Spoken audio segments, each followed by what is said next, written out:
dear beloved, Boss Mike, Cervera.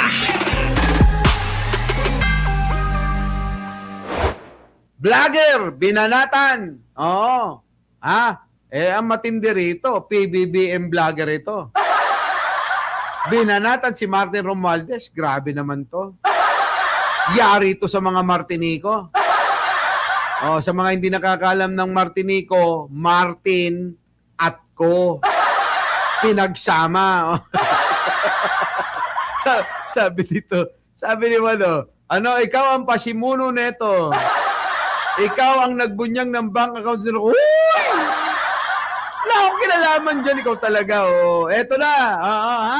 So sa mga Martinico, mga Maka-Martin at kay Saldi ko, eto na mga kababayan ko. Pasok! Po mga kababayan, pag-usapan Sino ba ito? Kilalang kilala nyo tong vlogger na to? Kilalang kilala nyo tong vlogger na to siguro mga kababayan ko. At eto na nga, binanatan na Hindi na rin nakatiis itong PBBM vlogger. Sumusuporta rin ito kay Pangulong Bongbong mga kababayan. At eto na nga, nakaw, grabe na. Ano ang banat dyan?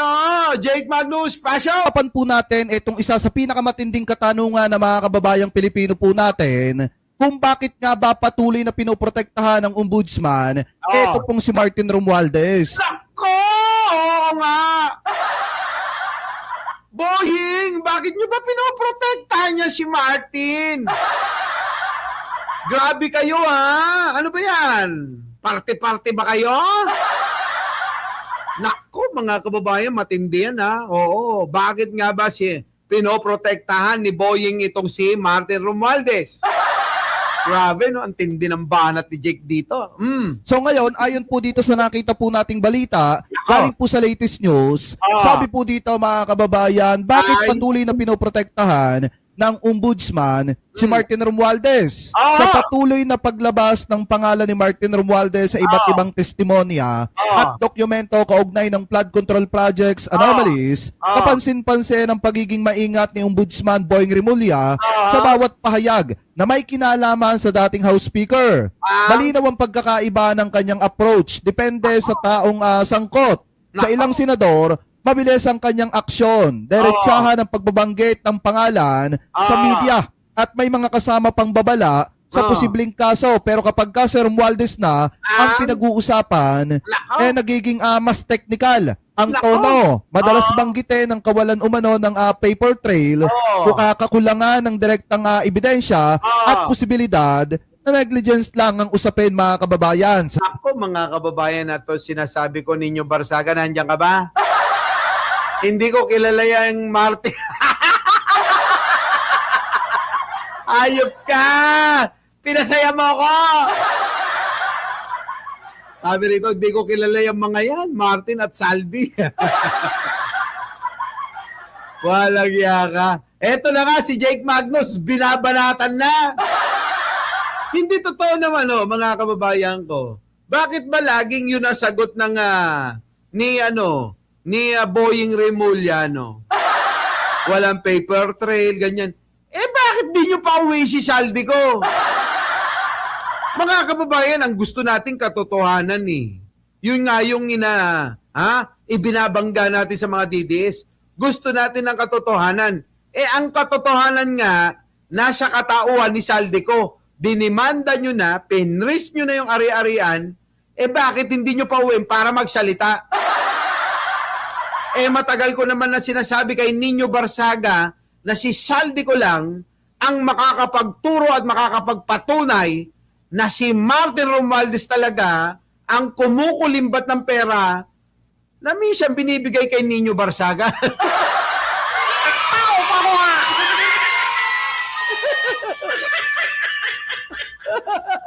Joke lang. Ay, nako. Tama! Rimulya. Ito matulog ka na nga ninyo, madadamay ka pa sa vlog ko Di ba Yun lang yan napakasimple lang ang dami nyo, meron pang padrama nung, ni John Vic Remulla na, pupuntahan ko, Eka, kung nasaan si Saldi ko. Para ano? Anong pupuntahan mo? Para saan? Ano yun? Diba, mga kababayan ko? Ewan ko, mga kababayan tong mga hayop na to. Kaya alam nyo, minsan hindi ko rin masisi yung mga DDS kung paano mag-isip eh. Sa totoo lang, minsan hindi ko rin sila masisi. Diba? Oh, sabi nga raw dito, again, again, Boss Mike, magtropa nga ni. Oh. Sabi ninyo, sabi nga ng Diyos, kailanman hindi ko sila nakikilala, ganun din, sagot ko. Ay, nako, di nyo malapit na. Malapit na ang graduation, alam mo yan.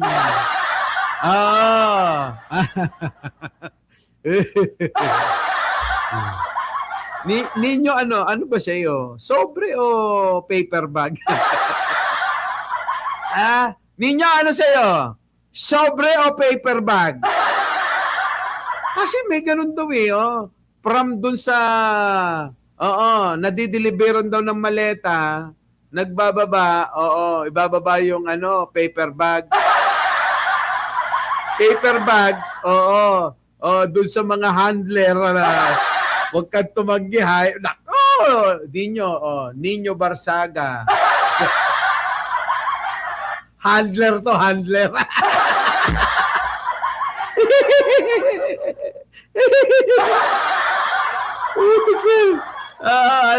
Sige na, uminom ka na nga muna. Sorry, nakainom ako ng gamot sa tamang oras. Sige na. Utik kayo talaga to mga kaibigan natin, mga vlogger na to. Dito, pakinggan mo si Jake Magnus. Pasok. Sabi pa dito, dito pumapasok ang tanong. Pare-pareho lang naman ang pinanggagalingan ng impormasyon, mga affidavit, testimonya, at insider accounts. Kung sapat, ang mga ito para umusad ang kaso laban sa iba. Bakit tila hindi pa ito sapat para tutukan ng mas mabigat ang isang pangalan na paulit-ulit lumilitaw? Correct nga, yan na nga eh. Kaya alam nyo mga kababayan huwag nyong kakalimutan, tayo na una rito. Ngayon mukhang napipick up na nila Jake Magnus at saka yung mga grupo nila, yung pong ating naratibo na gusto nating ipaliwanag sa mga tao. Kasi nagkakaroon ng agam-agam ang mga tao dahil dito sa mga usapin na to. Ano nga ba ang katotohanan?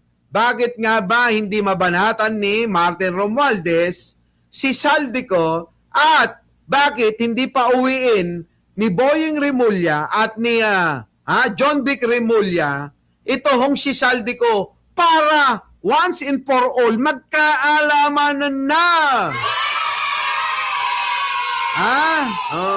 Sabi, basta ako never ko na-meet mga yan. At lalo, wala ako connection sa alam nyo, sa totoo lang, si Nino ang gayahin yung vlogger. Alam nyo, bilib na bilib ako dyan sa tao na yan. Galing ng diskarte. Diba?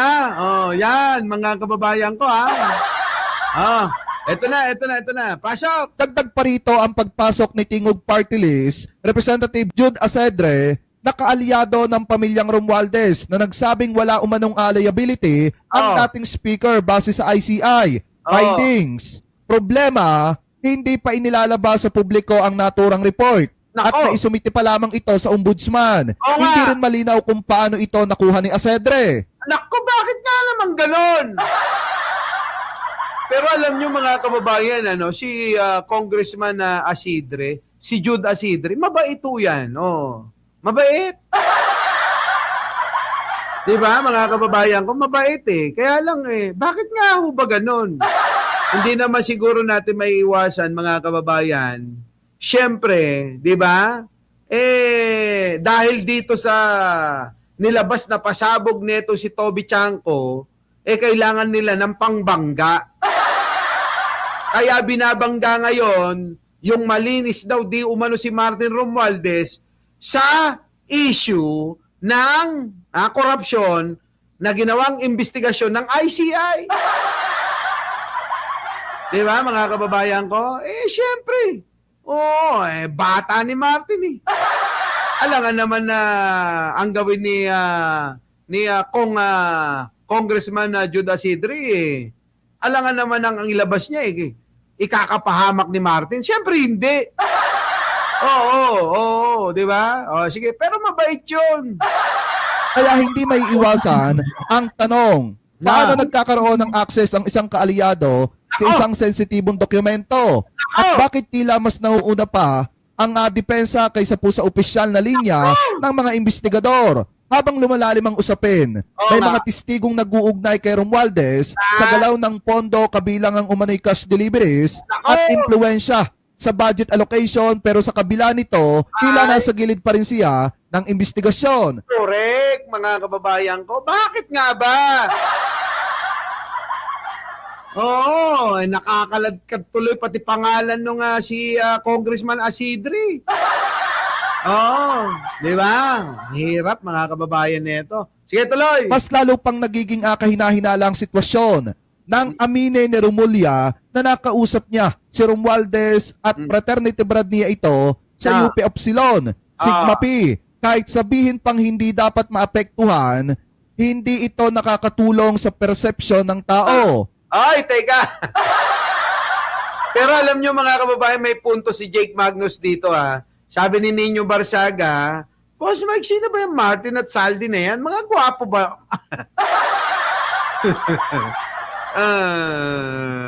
Marami silang pera. Alam ko naman na Nino, di ba, dalawa lang ang kinahuhumalingan mo. Pera at gwapo yung Volta. Kita ba? Basta ako karaniwang vlogger. Sige na, Nino alam mo na. Diyos mio, para punto ni Curly Discan. Tuloy. Kung seryoso ang laban kontra korupsyon, dapat pare-parehong standard. Hindi dapat nag-iiba ang tapang depende po sa pangalan. Kaya nga kung titingnan nyo mabuti, mga kababayan, kung talagang walang kinakatakutan, etong si Ombudsman Boying Remulla, much better na kahit nababanggit ang pangalan, ito pong si Martin Romualdez, actionan niya po at imbestigahan niya.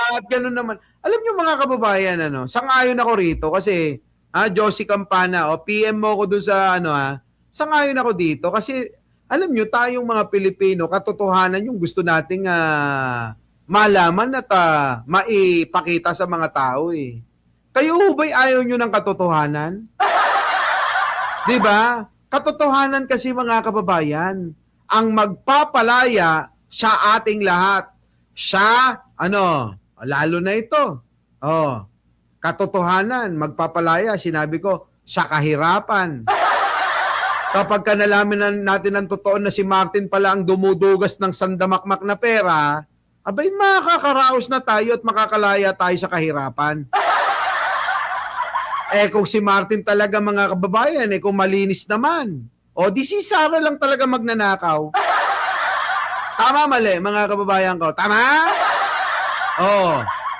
Kung mapatunayan talaga, mga kababayan, na totoo naman yung sinasabi ni Saldi ko, kailangan nilang managot. Di ba? Di ba? Kailangan nilang managot. Every Sunday lang yun, Ligaspi, huwag ka nga dyan. Mamaya, kung saan na pa tayo mapunta.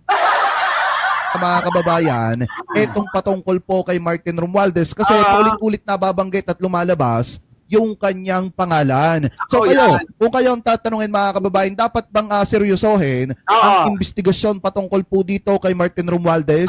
Comment below na lamang po kung ano po masasabi nyo. Hingil po dyan. Maraming salamat po. Ingat po kayo palagi. God bless po. Thank you po, ma'am. Thank you. Yan na nga, mga kababayan. Ito naman si Ana. Oops. Wala naman kasi may pakitang di ba? Ang ebidensya nga nagtatago. Kaya kailangan natin hulihin na yan. Ang tagal-tagal nang nagtatago ni Saldi ko. Bakit ba hindi nyo mahuli-huli?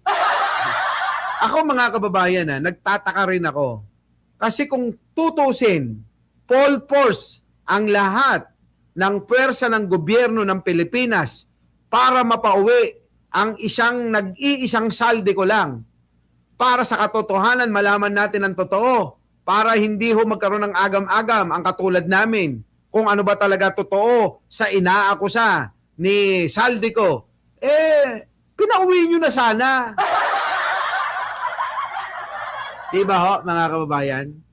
Siya lang naman ang makakapagpatunay niyan dito sa Pilipinas. Diba?